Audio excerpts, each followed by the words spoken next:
Ustaz Abdul Somad, semoga sehat selalu. Amin. Dalam limpahan curahan rahmat Allah SWT. Bagaimana hukum uang pensiunan halal? Karena sebetulnya dia bekerja, gajinya itu yang diputar ke depan. Maka pensiunan itu untuk menjaga dia, supaya anak keluarganya kalau dia sudah mati meninggal dunia, tetap bisa makan andai tak dapat kerja. Itu penghormatan negara untuk dia. Halalan thayyibah. Siapa saja mahram anak di luar nikah Pak Ustadz? Anak ibu hamil 3 bulan 4 bulan dinikahkan dia dengan laki-laki, nikahnya sah. Makanya Pak Kua tak pernah bertanya, kau mau nikah? Iya. Perutmu berapa bulan isinya? Tak pernah tanya. Nikah perempuan yang dalam keadaan hamil sah. Muncul masalah 4 setelah anak lahir. Ketika anak lahir, anak tidak bisa pakai bin bapaknya. Lalu pakai bin siapa? Terserah, bin kardus, bin botol, bin tiang, bin batang. 2, kalau anak itu lahir laki-laki, setelah itu lahir adiknya perempuan. Ini si abang anak pertama laki-laki, tak bisa jadi wali bagi adik-adiknya. Karena dia bukan saudara seayah, dia saudara seemak. Saudara seemak tak bisa jadi wali. 3, kalau nanti bapak mati meninggal dunia, si anak tak bisa dapat harta warisan. Kenapa? Karena tak ada hubungan nasab antara mereka. 4, kalau kebetulan anak ini lahir perempuan, dipinang orang, mau nikah, si bapak tak bisa jadi walinya. Walinya siapa? Walinya wali hakim Pak Kua. Sampaikan ke Pak Kua. Pak Kua, ada masalah yang mau bicarakan ke Pak Kua. Bisa bicara 4 mata Pak Kua. Kata Pak Kua, jangankan 4, 3 pun bisa apa? Aku dulu begini-begini Pak Kua. Udah lama aku tahu, kata Pak Kua. Jangan menikahkan anak hasil zina. Ini anak saya Pak Ustadz. Ini anak saya, DNA-nya sama, rambutnya sama. Kami sudah cek di rumah sakit di Singapura, sama anak saya. Ini DNA-nya. DNA tak laku mas bro. Salah saya apa? Kau mencoblos sebelum hari H.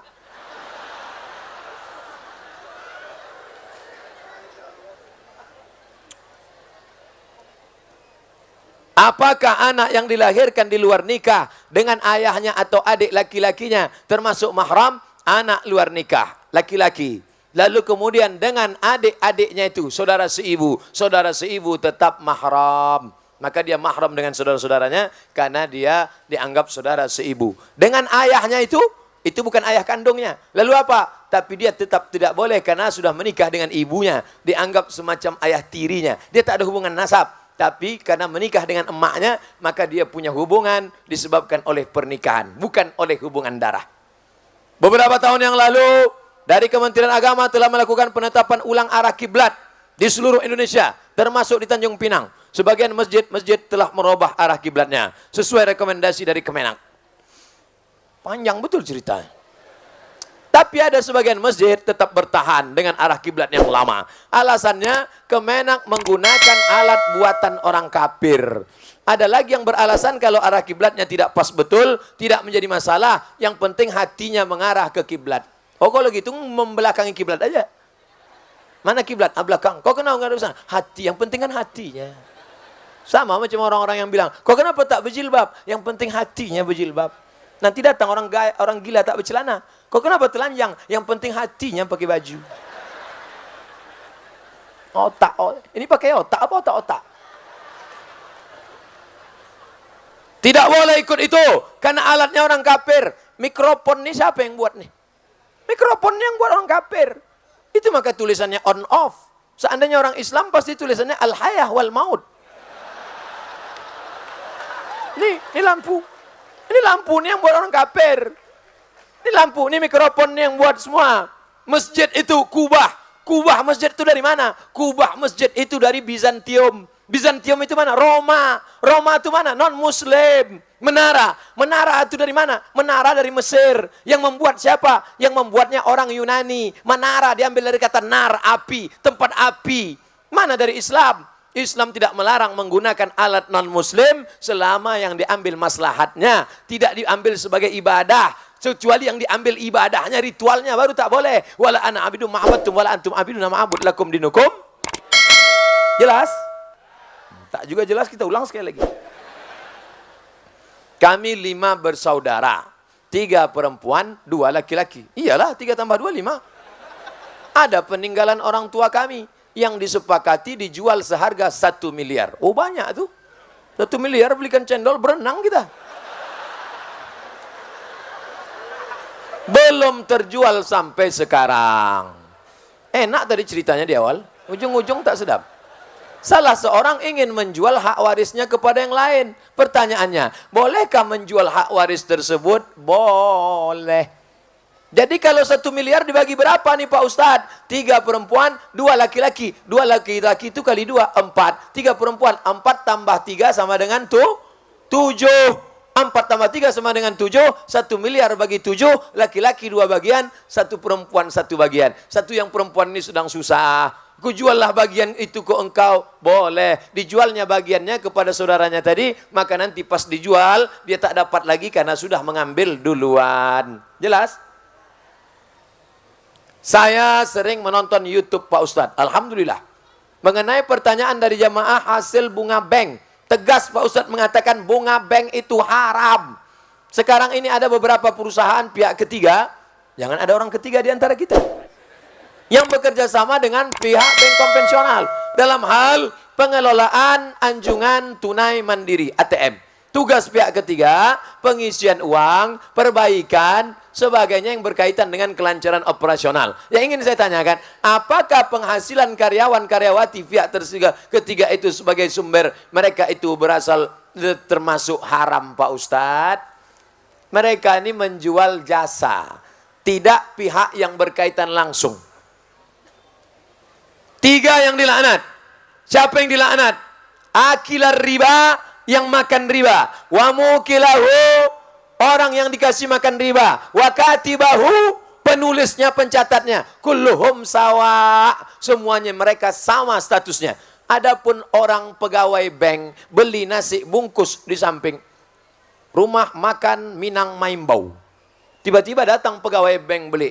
Pak, beli nasi 10 bungkus. Apa kata penjual? Kami tak jual nasi ke engkau karena duit kau haram.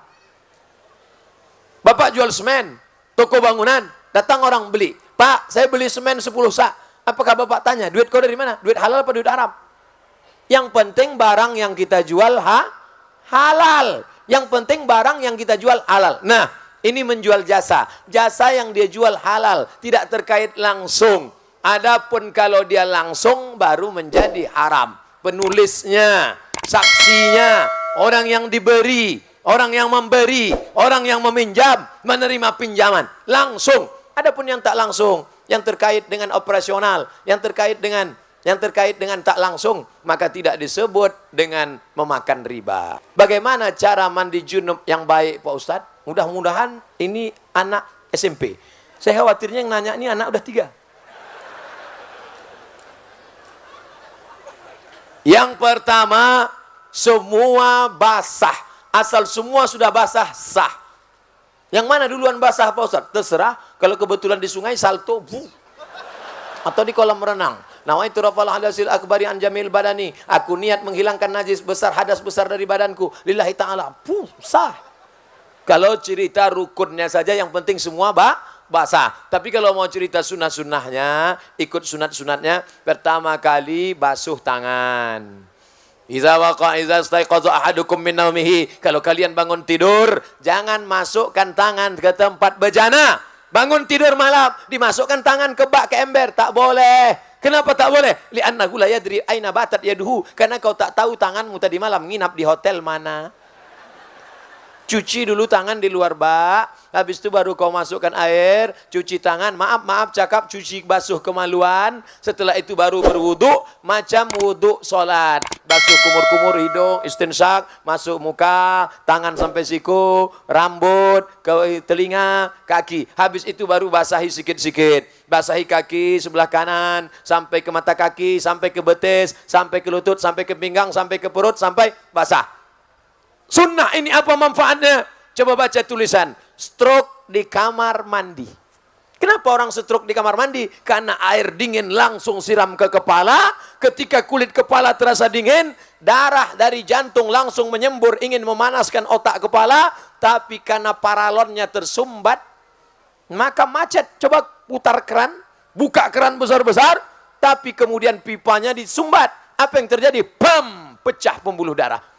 Macam paham aja Ustadz nih. Kalau tak percaya sama saya tanya dokter. Betul kan Pak Dokter? Oleh sebab itu maka dipanaskan badan dengan cara sejukkan, dingin, sampai akhirnya kepala basah semua. Itu kalau mau mengikut sunnah-sunnah Nabi Muhammad sallallahu alaihi wasallam. Bapak Ibu yang dimuliakan Allah Subhanahu wa taala, mudah-mudahan takbir akbar kita malam ini berubah menjadi amal. Tak ada gunanya pengajian ramai. Nanti kalau ditanya orang, bagaimana pengajian malam tadi? Ramai. Apa buktinya ramai? Sampah berserak-serak besok pagi. Semua sampah masukkan ke kantong. Yang membawa botol bawa balik, letakkan di tempat sampah. Saya sendiri saya bawa. Nih, tak boleh sebar, saya bawa.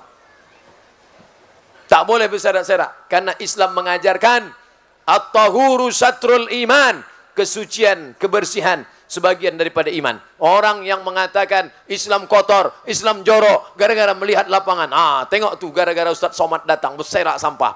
Maka bersih koran-koran, kotoran, sampah, bawa semua balik. Dan yang paling penting adalah berubah kajian malam ini menjadi amal soleh. Mudah-mudahan mengalihkan tabungan ke Bank Riau Kepri Syariah, mengalihkan ke bisnis Islami, beramal karena Allah. Yang selama ini memikirkan mati.